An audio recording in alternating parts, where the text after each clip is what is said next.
कृतं दोषं मित्रद्रोहे च पातकं कथन्न ज्ञेयमस्माभिः।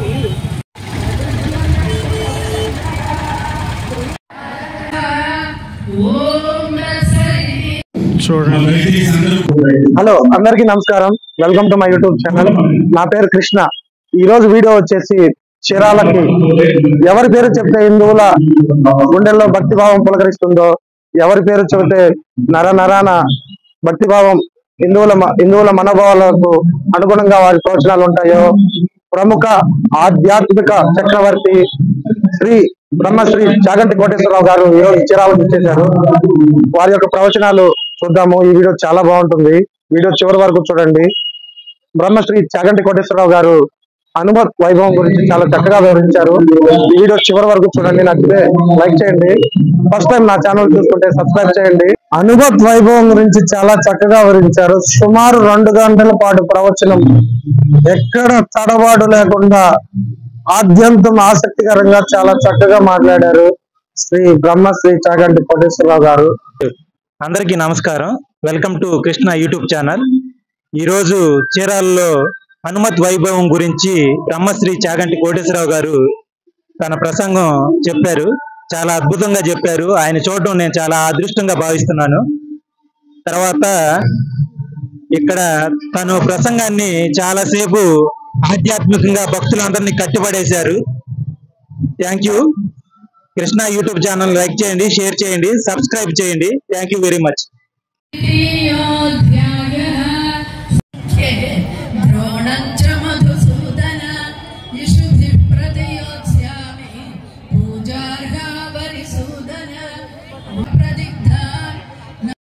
అవినాశితు తద్విద్ధి येन सर्वमिदं ततं विनाशमव्ययस्यास्य न कश्चित् कर्तुमर्हति अन्तवन्त इमे देहाः नित्यस्योक्ताः शरीरिणः अनाशिनो प्रमेयस्य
పోయింది క్షీణ దుఃఖమాప్యసి.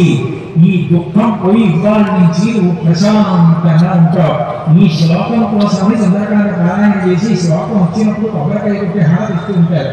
అంటే హనుమత్ వైభవంలో ఈ శ్లోకానికి అంత ప్రత్యేకత.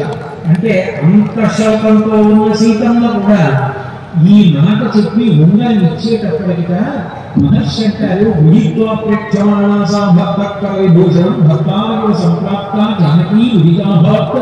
అప్పటి నుంచి ఎక్కడి నుంచో రామచంద్రమూర్తి యొక్క జాన తెలియక శోక సముద్రంలో కొట్టుమిట్టాడుతున్నటువంటి సీతమ్మ అకస్మాత్తుగా రామచంద్రమూర్తి వచ్చి తన ఎదురుకుండా నిలబడితే ఎంత సంతోషపడిపోతుందో అంత సంతోషపడిపోయి ముఖం కాంతులీరుతుండగా ఆ ఉంగరాన్ని చేతితో పట్టుకుని కళ్ళ కట్టుకుని గుండెలకి హత్తుకుని ఆనందపడుతుంటే ఆమె యొక్క సంతోషంతో ఉన్న ముఖాన్ని దర్శించి ఆనందాన్ని పొందిన మహాపురుషుడు హనుమంతుడే.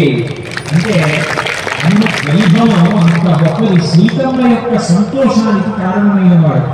ఆయన యొక్క బలపరాక్రమములు, బుద్ధి, తేజస్సు తెలిసిన్నది కాబట్టి తల్లి హనుమతో ఒక మాట ఉంటుంది, హనుమాన్యత్వమాస్తాయ దుఃఖక్షయ కరోభవ. హనుమ నువ్వే ప్రమాణం. నీ యొక్క ప్రయత్నం చేతనే నా యొక్క దుఃఖం అంతా పోయి మళ్ళీ నేను తిరిగి రామచంద్రమూర్తిని కలవాలి ఏంటిది సీతమ్మ అంటే ప్రాణములు పోగొట్టుకోవడానికి సిద్ధపడి ఆత్మహత్య చేసుకోవడానికి సిద్ధపడుతున్న సీతమ్మకి ప్రాణదానం చెయ్యడంతో మంచి మాటలు చెప్పడంతో ప్రారంభించినటువంటి హనుమ చిట్ట చివరికి ఆమెకు ఉంగరం ఇచ్చినప్పుడు ఆమెకు అంత ప్రశాంతత కల్పించినప్పుడు ఇక ఎప్పుడూ ఆమె ఆత్మహత్య చేసుకోవలసిన అవసరం కలగకుండా రామలక్ష్మణులు తొందరలో వచ్చేస్తారు, రాముడు నిహతుడైపోతాడు. ఆ తల్లి సంతోషంగా మళ్ళీ రామచంద్రమూర్తితో కలిసి పట్టాభిషేకం పొందుతుందన్న నమ్మకం కలిగే వరకు అంత గొప్పగా మాట్లాడారు. అంటే చచ్చిపోయే వాళ్ళని కూడా బ్రతికేటట్టుగా అంత గొప్పగా మాట్లాడగలిగిన మాట హనుమ ఉపాసన వలన వస్తుంది. హనుమ యొక్క వాగ్వైభవం అంటే అటువంటిది. అంత గొప్ప వాక్కులను సూర్యనారాయణమూర్తి సేవ చేసి పొందారు. ఏనవాన్ని భవిష్యత్తు ఏం వరించారు అందుకే సూర్యుడు. అటువంటి మహానుభావుడు ఆ తర్వాత రావణాసుడి దగ్గరికి వెళ్ళి రాయబారిని చెప్పవలసి వస్తే సీతమ్మ దగ్గర ఎంత అనునయంతో, ఎంత భక్తితో, ఎంత గౌరవంతో మాట్లాడతారో దానికి వ్యతిరేకంగా రావణాసుడి దగ్గర మాట్లాడతారు. ఇక్కడ సీతమ్మ దగ్గర మాట మాట్లాడితే గౌరవంలో ఎక్కడ కించిత్ దోషం రాకుండా మాట్లాడతారు. అమ్మా ఎందుకమ్మా అంత శోకిస్తావు, నిన్ను తీసుకెళ్లి ప్రసరణ పర్వత శిఖరాల మీద కూర్చున్న రామచంద్రమూర్తి యొక్క పాదాల విగ్రహాలను సమర్పించి కృతకృత్యులవుతానని చెప్పినప్పుడు అమ్మా నిన్ను నేను తీసుకెళ్తాను. ఎంత గొప్పగా అంటారంటే హవ్యంభుత విధానంలో అంటే హోమం చేస్తున్నప్పుడు అగ్నిహోత్రుడు హవిస్సుని పట్టుకెళ్ళి దేవతలకు ఇస్తాడు. అగ్నిహోత్రుడు హవిస్సు పట్టుకెళ్ళాలని అపవిత్రం అవ్వదు, అపవిత్ర కారణంగా పోయి పవిత్రం కలుగుతుంది.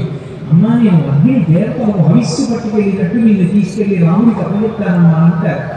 మాట మాట్లాడేటప్పుడు అంత పవిత్రంగా మాట్లాడతారు.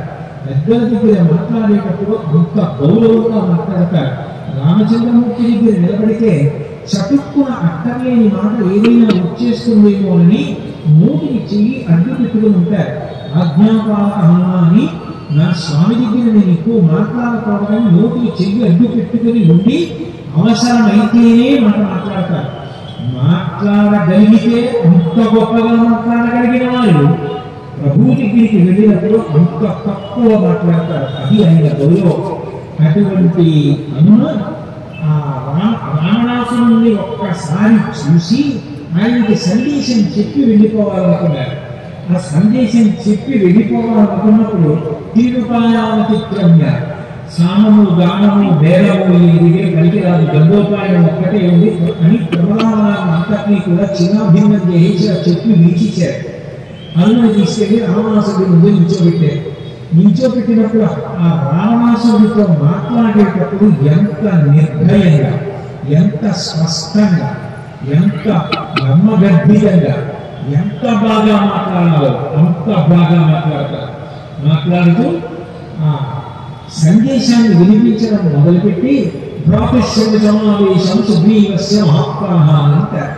రావణాసురానికి తెలిసి కదా నీ సోదరుడు సుగ్రీవుడు నీకు సందేశాన్ని పంపించాడంటే రావణాసుడికి సుగ్రీవుడు ఎలా సోదరుడు అవుతారు కానీ హనుమాన్ ఆ మాట ఎందుకన్నారంటే వారికి రావణాసుడికి సంధి ఉంది, మరి ఇద్దరం సోదరులా బతుకుదాం, అదొక అపవిత్రమైన సంధి.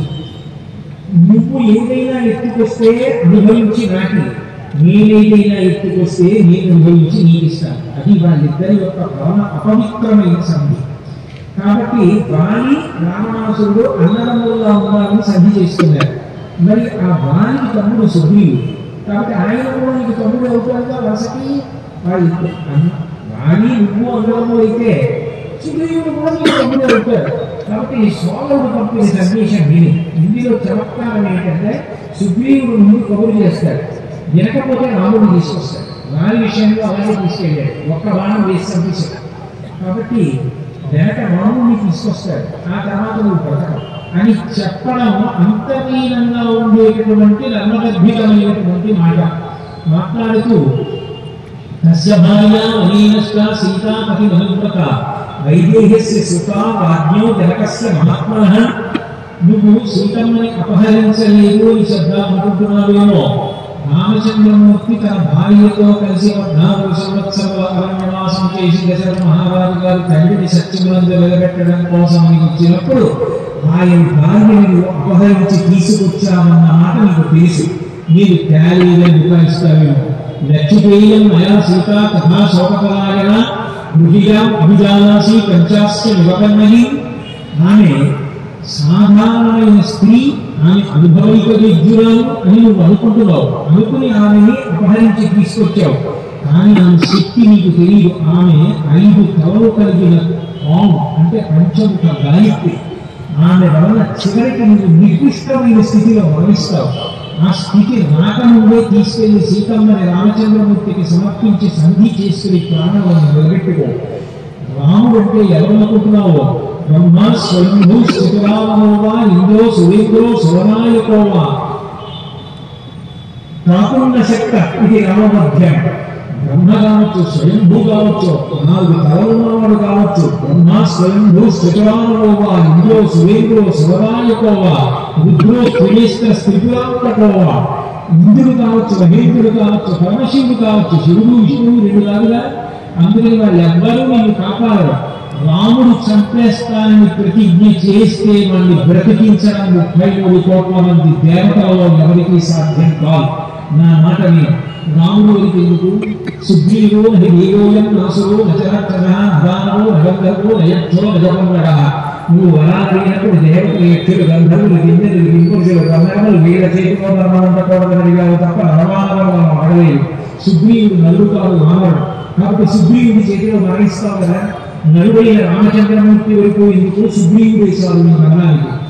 మండిత స్ఫులింగ విషమ జ్వలితాల కీలలు అబ్జగర్భాండలు నిండరామ వసుభావికుడేశడు వజ్రసాధన ఖండిత పంక్తి కంఠ కణకంఠ బలాంతర శైలచాలనోద్దండ బల ప్రచండ పొలదండ విఖండల చండకాండలు. రామచంద్రమూర్తి లంకాపట్టణానికి వచ్చి తన ఇంటినారిలో బాణాలను సంధించి అస్త్రప్రయోగం చేసినప్పుడు మంటలను చిమ్ముతూ ఆకాశ మార్గంలో అవి ప్రజ్వలిస్తున్నప్పుడు నిన్ను రక్షించగలిగిన వారు ఈ లోకంలో ఎవరు ఉండరు. శరణాగ్రమని ముజాగర్పమనిచిన దూర్జటిని తుంచి వేయించి ఆకాశమున పడి నిన్ను కట్టిన వాలి మొత్తమున కొలవేసే నన్ను నిన్ను జరగన్న యజ్ఞను పొడిగొన్న పరశురాముని ఆది బంధపరచే నడిమెయ్యొక్కట కలదూషణాదుల పదునేకోయుల బాయిసమనే ఆ మహాభరోద్భరణ విద్గాచరించి హరి హర బ్రహ్మ శక్లాదులైన అతని భరిత నిర్ఘాత సంఘాత పాత శాత ప్రాణ ఘాత హదుపాత బ్రతుకగలరే. పురగశ్చందన నత్తమాన భగస్తోమంబుకూడ నీకుడి భస్మంబుగ కాల్చి సైనిక సురపుత్రాన్ని జస్వేడి నిత్తుడు క్రక్కన్ పడగృద్ధి చంపి మరి మృత్యుక్రూరతను పట్టి నీ శనము తుంపక నీరచాము చేసింది అంటారు భాస్కరామాయణంలో. రాముడంటే ఏమనుకుంటున్నావు? శరణాగ్రహణ నీ భుజాగత్వరచన దుర్జటిని లభించి వహించి. ఒకప్పుడు కైలాస పర్వతాన్ని నీకు బాగా బలం ఉంది కదా అని కిందకి చేతులు పెట్టి కదిపేస్తుంటే పరమశివుడు ఒక్కసారి బొటనవేలుతో పర్వతాన్ని తొక్కితే నీ చేతులన్నీ దాని కింద బయట పెద్ద అరుపులు తెరిస్తే శివుడు వచ్చి ఎంత పెద్ద రాగం చేశావురా రామాన్ని పిలిస్తే వారి పేరులో పెట్టుకుని తిరుగుతున్నావు. నీ చేతులు పెట్టి కలిపిన కైలాస పర్వతాన్ని బొటనవేలుతో తొక్కిన వాడు శివుడు. ఆ శివుడి యొక్క ధనస్సుని భంగపరచిన వాడు రామచంద్రమూర్తి. శరణాగ్రమని భుజాగర్పమనిచిన దుర్జటిని మీద తుంచి వేయించే వాపాశమున పడి నిన్ను కట్టిన వాలి మొత్తమున కులవేయించే. వాలి 4 సముద్రాల దగ్గర సంధ్యావనం చేస్తారు. ఆ సంధ్యావనం చేస్తున్నప్పుడు రోజున రామనాథుడు వెళ్ళి నిష్కారణంగా వారిని ఇబ్బంది పెట్టడానికి ప్రయత్నిస్తే ఎవరి ఫలితాల పురుగుని కాపుకు చుట్టి 4 సముద్రాలలో నుంచి పైకెత్తి ఊపిరాక కొట్టుకుంటుంటే చిట్ట చివరికి కిష్కింధని తీసుకెళ్లి తోటకి చుట్టిన రామనాథుడిని పక్కా పారేసి నాలుగుని పిలిచి ఫలితాల పురుగులను ఇబ్బంది పెట్టిందని చూపించాడు. అటువంటి నిన్ను ఇబ్బంది పెట్టిన వారిని ఒక్క బాణంతో కుట్టి చంపేసిన వాడు రామచంద్రమూర్తి. వారి మొత్తం కూడా వేసి అని నిన్ను జలవన్న నజ్జుని గురివన్న పరశురాముని ఆది భంగపరచే. తాపనీయార్జునికి 1000 చేతులు.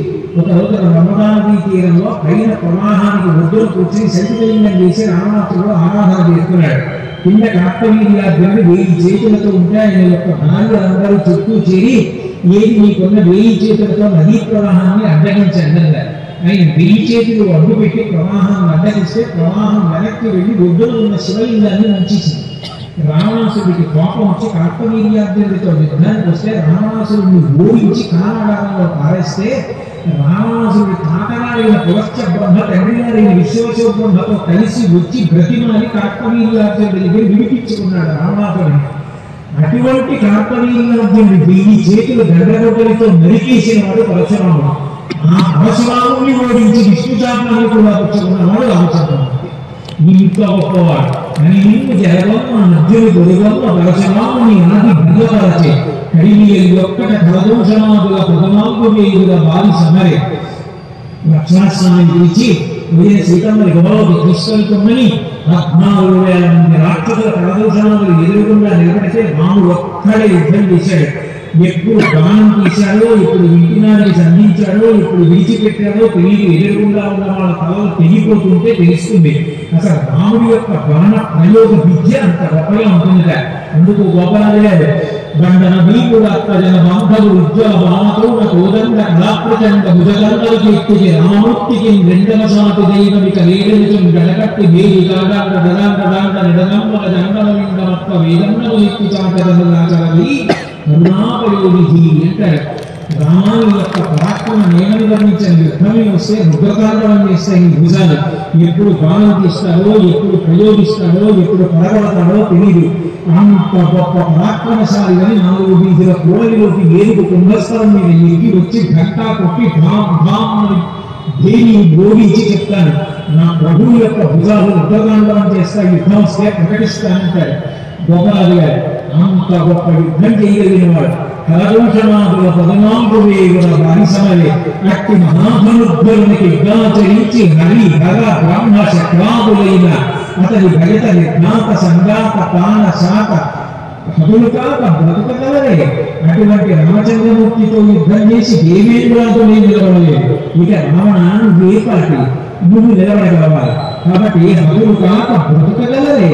పునరశ్చందన మత్తవారణ స్తోమంబుతో కూడా నీకుడి భస్మంబుగ కాల్చి సైనిక సుహృత్పుత్రాన్ని జస్వేది వ్యక్తులు ప్రక్కం పడగుద్ది చంపి మరి మృత్యుక్రూరతం పట్టి నీ శిరముంచగ నీచాం దిగి శ్రీలబ్ధి వర్ధిల్లగా. ఇంద్రజిత్ వేసిన బ్రహ్మాస్త్రం వదిలిపెట్టేసింది నన్ను. ఒకరోజు బ్రహ్మాస్త్రం విడిచిపెడితే ఇక మరణాలు సూర్యోదయం వరకు ఏ అస్త్రం కూడా చెనకదు. కాబట్టి నన్ను పట్టగలిగిన అస్త్రం లేదు. రాముడు వరకెందుకు? ఈ క్షణంలో నేను తలుచుకుంటే నీ 10 కవలు మొగ్గలు దిగినట్టు దిల్లేస్తాను. లంకాపట్టణం అంతటిని కాల్చేసి గుర్రాలను వేదికల్ని చిందరవందర చేసి రక్కి గోళ్లతో పీకి నా భుజముల చేత బుద్ధి చంపేస్తాను. నాకు ఆయుధములు అక్కర్లేదు. జయించిన గౌరామో లక్ష్మణశ్చ మహాపహ రాజా జయంతి సుగ్రీవో రఘవేణాభిపాలిత దాసోహం కోసలేంద్రస్య రామస్య కృష్ణకర్మణ హనుమాన్ శత్రుసైన్యానాం నిహంత మౌతత్వరః నరామ సహస్రం మే యుద్ధే ప్రతిఫలం భవేత్ శిలాముష్టిప్రహరతః ఆలవైశ్చ సహస్రశః అర్ధయిత్వా పురీం నర్కాం అభివర్తితమిదీం సముద్రోద్భోగమిష్యామవిషమాం సమర్థసాం. యుద్ధమే వస్తే రాళ్లతో కొట్టి చంపేస్తాను, చెట్టు పీకి కొట్టి చంపేస్తాను, భుజాలతో పొడిచి చంపుతాను, మోచేతులతో చంపుతాను, పిడికిళ్లతో బుద్ధి చంపుతాను, కళ్ళతో గుండెలు చీల్చి చంపేస్తాను, కాదముల చేత తొక్కేస్తాను, ఈ 10 కళలు గిల్లేస్తాను, లంకాపట్టణాన్ని చిందరవందర చేసేస్తాను. రాముడు ఎందుకురా?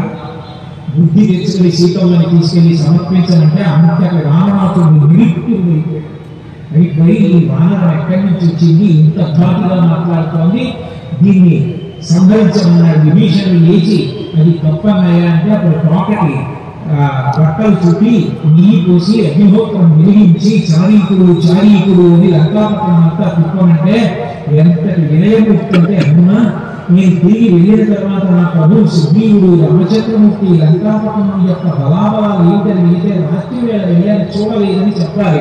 ఇప్పుడు మీరే నా తోటకి నిప్పు పెట్టి తిప్పుతున్నారు కాబట్టి లంకాపట్టణం యొక్క బలాన్ని అంతటినీ చూడడానికి అవకాశం కలిగిందని కర్ర దెబ్బలు తింటూ లంకంతా తిరిగి శత్రుబలం అంతటిని అంచనా వేసి తిరిగి వెళ్ళినటువంటి మహానుభావుడు. అథవా చారు సర్వాన్ని రక్షితస్యామినేనవశిష్యతి కళ్యాణి అగ్ని అగ్నౌ ప్రవర్తతే అంటారు. ఆ తోటని సముద్రంలో చల్లార్చుకుని వెనక్కి తిరిగి చూస్తే లంకంతా కాలిపోతుంటే అయ్యో తొందరపడి లంక కాల్చేశాను, నా తల్లి సీతమ్మ కూడా కాలిపోయిందో ఏమిటో అనుకుని కాలుతున్న నా కోట చల్లబడింది అంటే సీతమ్మ యొక్క అనుగ్రహం చేత చల్లబడింది. అగ్ని కాలుస్తుందా? పతివ్రతాశిరోమణి అయిన సీతమ్మని అగ్నిహోత్రుడు కాలుస్తారా? కాల్చాలని ఒక్క దూకులో వెనక్కి వచ్చి సీతమ్మకి నమస్కారం చేసి మళ్ళీ బయలుదేరి వెళ్ళిపోతారు. ఎప్పుడు ఎక్కడ ఎవరితో ఎలా మాట్లాడాలో, ఎవరి ఉద్ధరణ కొరకు ఎట్లా మాట్లాడాలో అట్లా మాట్లాడతారు తప్ప మొహమాటానికి పోవడం అన్నది అమ్మ యొక్క మాటల్లో ఉండదు. అవతల వారి క్షేమం కోసం అవసరమైతే గద్దించి మాట్లాడతారు. కిష్కింధకాండలో సుగ్రీవుడు రామలక్ష్మణుని చూసి భయపడిపోయి చెట్టు మీదకి కొమ్మ మీదకి దూకుతూ పారిపోతుంటే అటుగా వచ్చినటువంటి హనుమ సుగ్రీవుని చూసి అహోశాభా మృగత్వంతే వ్యక్తమీవ పురంగమ, నువ్వు ఇట్లా అయితే రాజుగా రాజ్యాన్ని చేస్తావు, ఎవరో ఇద్దరు వరులు కనపడ్డారని వాళ్ళు మారి బతుకులు వచ్చారు, నేను చంపడానికి వచ్చారని భయపడిపోయి కొమ్మ మీదకి దూకి పారిపోతున్నావా? ఇలా అయితే నువ్వు రాజ్య పరిపాలన చేస్తావు, నీ దగ్గర ఉన్న వాళ్ళని ఎట్లా నియంత్రిస్తావు? అహోశాఖాంతే వ్యక్తమీవ పురంగమ, నువ్వు ఇట్లా ప్రవర్తించకూడదని నిలబెట్టి నిశ్చయంగా మాట్లాడి రామలక్ష్మణుల దగ్గరికి వెళ్ళి రాయబారిగా మాట్లాడారు. ఆయన మాట్లాడిన మాటలు చూసి రామచంద్రమూర్తి అంతటి వాడు తన జీవితంలో ఇచ్చిన గొప్ప కితాబు లక్ష్మణస్వామి వంక తిరిగి నా ఋగ్వేద వినీతస్య, నా యజుర్వేద ధరిణ, నా సామవేద విదుష శక్యమేవ విభాషితు. యజుర్వేదం అంతా బాగా చదువుకోకపోతే, ఋగ్వేదం అంతా బాగా చదవకపోతే, సామవేదం అంతా బాగా చదవకపోతే ఇంత అందంగా, ఇంత బాగా మాట్లాడగా, ఇంత గొప్పగా వాక్య నిర్మాణం చెయ్యడం సాధ్యం కాదు. ఇటువంటి వ్యక్తి పక్కన ఉంటే నిజానికి విద్యగా చేయలేదీ, ఎవరైనా సంకేస్తాన్ని చెప్పి జుట్టు పట్టుకుని మెడ వంచి కత్తి ఎత్తి ఇక నరకడానికి సిద్ధపడుతున్నవాడు కూడా ఈయన మాటలు వింటే కత్తి గుంచేస్తాడు. అంత బాగా మాట్లాడుతున్నాడు, ఎంత చక్కని మాటలు ఉన్నవాడు అంటారు. సీతమ్మ విషయంలో రామాయణంలో సుందరకాండలో ఒక అద్భుతమైన విషయం. ఆయన సుందరకాండ అంతా అయిపోయిన తర్వాత రామచంద్రమూర్తి దగ్గరికి వెళ్ళారు. చివరి శ్లోకం 68వ సంకల్పం కత్తుతో మొదలై కత్తుతో పూర్తయిపోతుంది సుందరకాండ. ఆ రామచంద్రమూర్తితో మాట్లాడుతూ అంటారు, సీతమ్మ నిజానికి చనిపోవాలనుకుంది, కానీ నేను నా మాటల చేత శాంతిని కలిగించాను. ఇప్పుడు సీతమ్మకి ఉద్వేగం లేదు. సీతమ్మ కేవలం తను విడిచిపెట్టిన కారణం చేత, తను కనపడని కారణం చేత నువ్వు శోకిస్తున్నావు తప్ప ఆమె ఇప్పుడు బెంగ పెట్టుకోవడం కానీ, భయపడటం కానీ, నువ్వు రావన్న బెంగ కానీ ఆమెకు లేదు అని చెప్పి పటోభయావద్విధీర భాషిత శివాభిష్టాభిరవిప్రసాదిత జనాన శాంతి మమ వైదిక ప్రజ తమాపి శోకేన తమాపి పీడిత అంటారు. నా మాటల చేత సీతమ్మకు శాంతినిచ్చాను అంటారు. మాట ఎంత గొప్పదో భవన నిరూపణం చేస్తారు. జిహ్వాగ్రే వర్తతే లక్ష్మి, జిహ్వాగ్రే మిత్రబాంధవాః, జిహ్వాగ్రే వరం ప్రాప్తి, జిహ్వాగ్రే మరణం ధ్రువం. మాట్లాడకూడని మాటలు మాట్లాడితే వ్యక్తి మరణిస్తారు. మాట అంత గొప్పది. మాట చేత తాను ఎంత గొప్ప స్థితికి సీతమ్మని తీసుకెళ్ళగలిగారో, సీతమ్మకు ఎట్లా శాంతి ఇచ్చారో హనుమ చెప్తారు. అందుకే హనుమ గురించి విన్నంత మాత్రం చేత ప్రాణములు దక్కుతాయంటారు. హనుమకు ఉపాసన చేసిన, హనుమకి ప్రదక్షిణం చేసిన, చేసినప్పుడు ప్రత్యేకంగా శ్లోకం చెప్తారు. ఆంజనేయం మహావీరం బ్రహ్మవిష్ణు శివాత్మకం కరుణాత్మ ప్రభం శాంతం ఆంజనేయం నమామ్యహం అంటూ ఆ శ్లోకం చెప్తూ ప్రదక్షిణం చేస్తారు. పరాశర సంహితలో ఉన్నటువంటి శ్లోకం. ఆ శ్లోకం చెప్తూ ప్రదక్షిణం చేస్తే హనుమ మహాప్రసన్నులవుతారు అంటారు. ఆయన అనుగ్రహం కలిగితే మాట తీరు బాగుపడుతుంది. ఎంత కఠినంగా మాట్లాడేవాడు కూడా అంత చక్కగా అందంగా మాట్లాడడం అలవాటుతుంది. ఆయన చూడండి, 3 యోజనాల సముద్రాన్ని దాటి తిరిగి వస్తున్నారు. పై ప్రాణులు పైన పోయి నిలబడి ఉన్నారు. రాముడు అందరూ దర్శనం అయిందో లేదో సీతమ్మని అని ముందన్నారు అనుకోండి. చూశాను అన్నారు, చూడలేదు అన్నారు అని రక్తపోటి పెరిగిపోయి ఉన్నారు వాళ్ళందరూ. ముందు వాళ్ళకి శుభవార్త వినపడాలని దృష్టాసీతేతి విక్రాంతః సంక్షేపేణ నివేదయత్ సూరబడిన సీతమ్మ అన్నారు. అంటే ఆ మాట వినగానే అందరూ సంతోషించారు. అంటే అది సీతమ్మని నేను చూశాను కాదు, సీతమ్మని నేను చూడడం అయితే ఎప్పుడో కూడా నా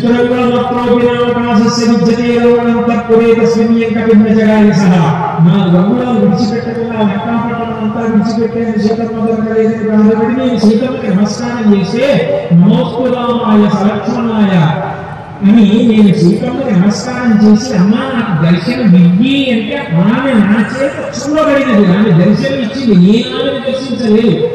ఆ వినయ ప్రకటన చేయడం కోసమని దుష్వాసీతేతి విక్రాంతః సంక్షేపేణ నివేదయత్ మానవులతో మాట్లాడినప్పుడు తాను లంకాపట్టణానికి వెళ్ళాలి, అక్కడ మాత్సరులు లంకా వైభవం తాను సీతమ్మతో మాట్లాడింది, రావణాసుడితో మాట్లాడింది, తాను చేసిన రాక్షస సంహారం ఇవన్నీ చెప్తారు.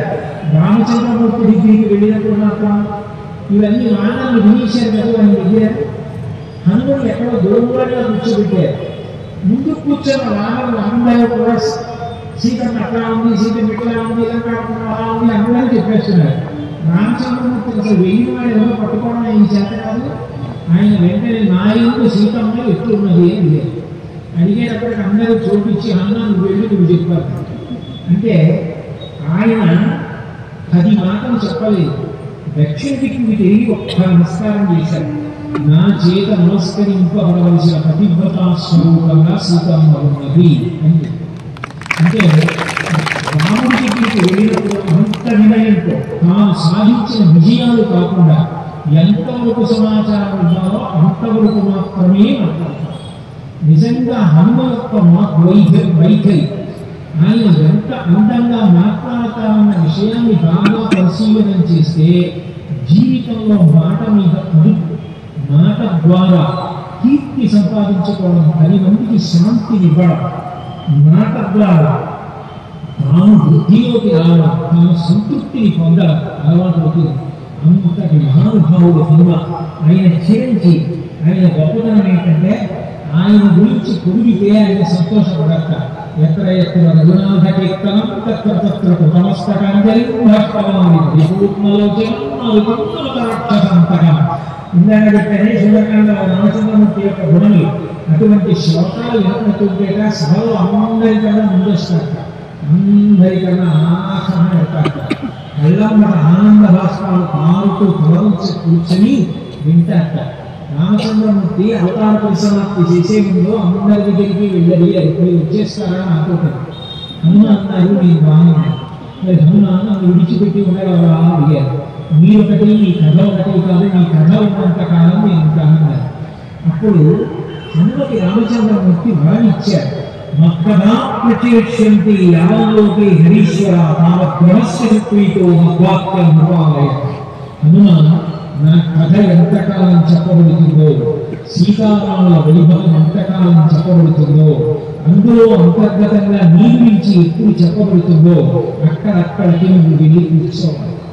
నువ్వు కూర్చున్న కారణం చేత చచ్చిపోయేవాడు కూడా బ్రతకాలి, అంత శుభం జరగాలి అని వరం హనుమకి ఇచ్చారు. కాబట్టి అంతటి మహానుభావుడు హనుమ. ఇవాటి రోజున నేను హనుమ యొక్క వాగ్వైభవము ఎలవాన్ని భవిష్యత్తు సూర్యుడిచ్చిన వరం గురించి ప్రస్తావన చేశాను. మళ్ళీ రేపు సాయంకాలం 5 నిమిషాలు తిరిగి కలిసికున్నప్పుడు హనుమ తన చేతి ఏది కలిగిస్తుంది పలకగలవాడము హామీ చేస్తూ మంగళాశాసన వైద్య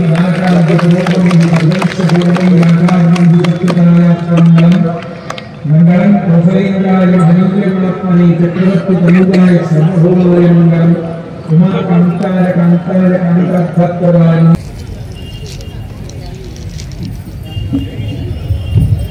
జై శ్రీరామ్.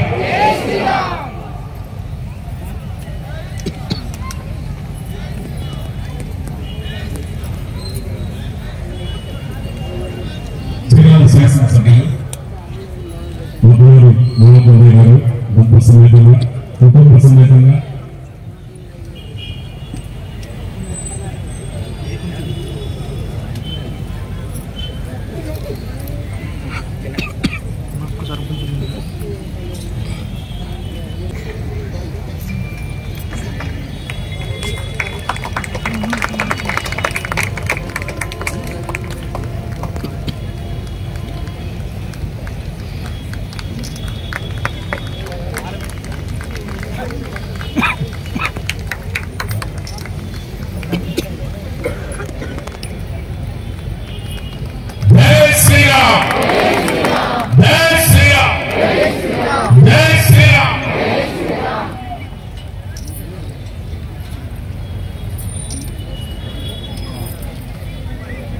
అయిపోయింది